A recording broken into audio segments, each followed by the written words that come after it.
Hello friends, good morning. গৃহিণীর টুকিটাকি আরও একটি নতুন ব্লগে তোমাদের সবাইকে ওয়েলকাম। আশা করছি তোমরা সবাই ভালো আছো। তো আজকে না বিভিন্ন ধরনের ফুল ফুটেছে। চন্দন কালারের গাছটা ভর্তি হয়ে তো রোজই ফুল ফোটে। আজকে এখানে একটা লাল ফুটেছে, ওখানে একটা পিচ কালার ফুটেছে, ওইখানে একটা বড় পিঙ্ক ফুটেছে, আর যেটা ফুটেছে সেটা হচ্ছে এখানে 3টে রানী কালারের জবা একসাথে ফুটেছে আজকে এই গাছটাতে। আর আমার এই টগর ফুল গাছটাতেও কিন্তু এখন অনেকগুলো করে টগর ফুল ফোটে।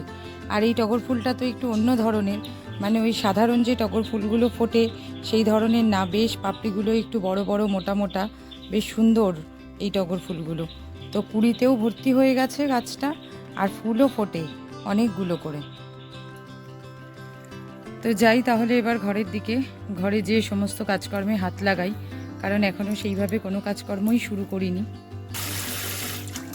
যাব হচ্ছে ওপরের কাজকর্মগুলো সারতে। তো তার আগে ভাবলাম যে মাছটা তাহলে জলে দিয়ে যাই, বরফটা ততক্ষণে অনেকটাই গলে যাবে। ওপরে চলে এসে ওপরের কাজগুলো মোটামুটি সব গুছিয়ে নিয়েছি। প্রচুর জামা কাপড় জমেছিল, আগে এসে ওয়াশিং মেশিনটা চালিয়ে দিয়েছি। আরও একবার ওপরে আসতে হবে জামা কাপড়গুলো সব মেলতে। আর এখন এই সামনেটায় কাজ হচ্ছে বলে, মানে সামনের বাড়িতে কাজ হচ্ছে বলে এই সামনের ঘরের জানলা টালনাগুলো তো কিছুই খোলা যায় না। যেদিন দেখি যে সিমেন্ট বালির কাজ হচ্ছে না, সেদিনকে সুযোগ বুঝে জানলাগুলো একটু খুলি, নাহলে এই সামনের ঘরের জানলাগুলো এখন বন্ধই থাকে।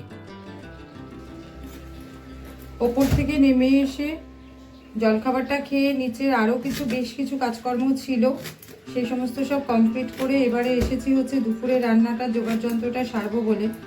আর আজকে বাজার থেকে নিয়ে এসেছে দেখলাম সজনে ডাঁটা, আর তার সাথে দেখলাম উচ্ছে নিয়ে এসেছে। তো সজনে ডাঁটাগুলো একদম কচি, সজনে ডাঁটা দিয়ে আলু দিয়ে পোস্ত দিয়ে করলেও ভালো লাগতো এই সজনে ডাঁটা দিয়ে। তো ভাবলাম যে সাথে যখন উচ্ছেটা এনেইছে, তাহলে সজনে ডাঁটা দিয়ে পোস্ত দিয়ে অন্য একদিন করব। আজকে তাহলে উচ্ছে দিয়ে আলু দিয়ে সজনে ডাঁটা দিয়ে বড়ি দিয়ে একটা তিতর ঝোল করি। আর এই গরমের শুরুতে না তিতর ঝোলটা খেতেও বেশ ভালো লাগে। তো সেই কারণে এই সবজিগুলো সব কাটাকাটি করে নিচ্ছি। সজনে ডাঁটাগুলো আগে কাটছি, তারপরে উচ্ছেগুলো লম্বা লম্বা করে কাটবো, আর আলুটা কেটে নিলেই তাহলে হয়ে যাবে। আর করব হচ্ছে মাছের ঝোল। মাছের ঝোলের বিশেষ কিছু কাটাকাটি নেই, মাছের ঝোলের কাটবো হচ্ছে শুধু আলু, পাতলা মাছের ঝোলই করব।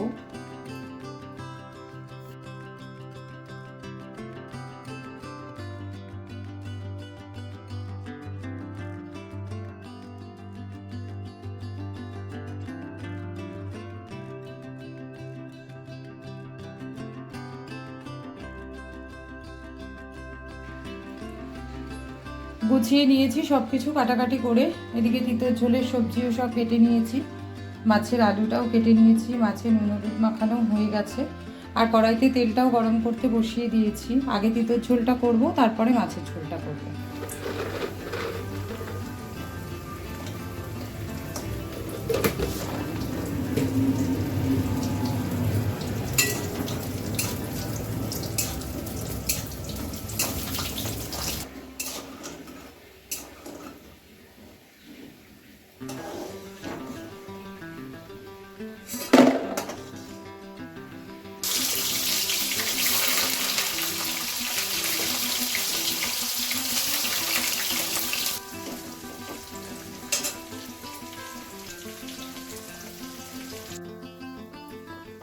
ডাঁটা আর আলুটা ভেজে নিয়ে জল দিয়ে দিয়েছিলাম, নুন হলুদ মিষ্টি সব কিছুই দিয়ে দিয়েছি।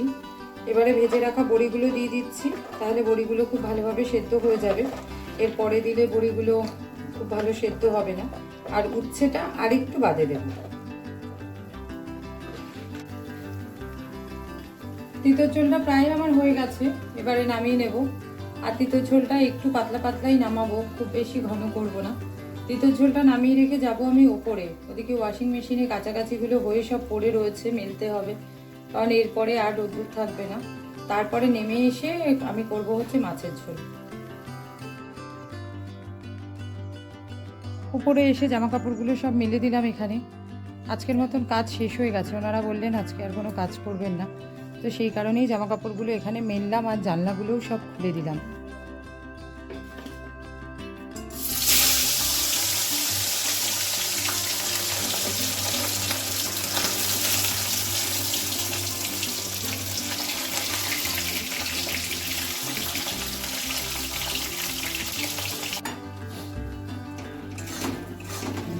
মাছগুলো সব ভেজে তুলে নিয়ে জিরে ফোড়ন দিয়ে আলুগুলো ভেজে নিয়ে জিরে আদা বাটা দিয়ে দিয়েছি। আর জিরে আদা বাটা দিয়ে নুন হলুদ মিষ্টি সব কিছু দিয়ে ভালো করে কষিয়ে নিচ্ছি। জিরে আদার সাথে কাঁচা লঙ্কাও দিয়ে দিয়েছিলাম বাটার মধ্যে, আর ঝোলের মধ্যে 2-3টে চিড়ে দেবো। তো মশলাটা কষানো হয়ে গেলেই এবার জলটা দিয়ে দেবো। রান্নাটা আমার হয়ে গেছে। এই যে মাছের ঝোল, একদম পাতলা মাছের ঝোল করেছি। আর এই যে এই হচ্ছে তিতর ঝোল। ভাতও হয়ে গেছে, রান্নাঘর মোছা পরিষ্কার করা সমস্ত কিছুই হয়ে গেছে। স্নান করে এসে সবে পুজো করে উঠলাম। আর গাছে এখন প্রত্যেক দিন এত ফুল ফোটে, সমস্ত ঠাকুরকে বেশি বেশি করে ফুল দিয়েও এত ফুল এক্সট্রা থাকে যে পুরো সিংহাসন এরকমভাবে ফুল দিয়ে সাজিয়ে দিয়েছি। ভালোও লাগছে দেখতে। দুপুরের পর থেকে অনেকটা সময় পার করে তারপরে আবার তোমাদের সাথে দেখা করছি।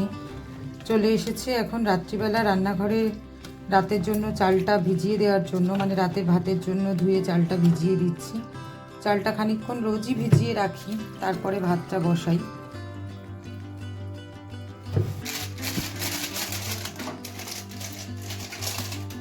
চালটা ধুয়ে ভিজিয়ে দিলাম, ভাতটা বসানোর তো একটু দেরি আছে।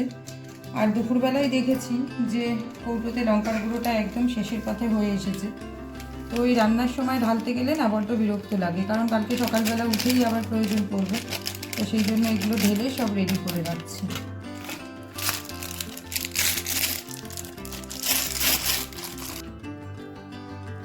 ভাতটাও হয়ে গেছে আর রাতের খাবারটাও মা গুছিয়ে নিয়ে চলে এসেছে। বসবো এবারে আমরা খেতে।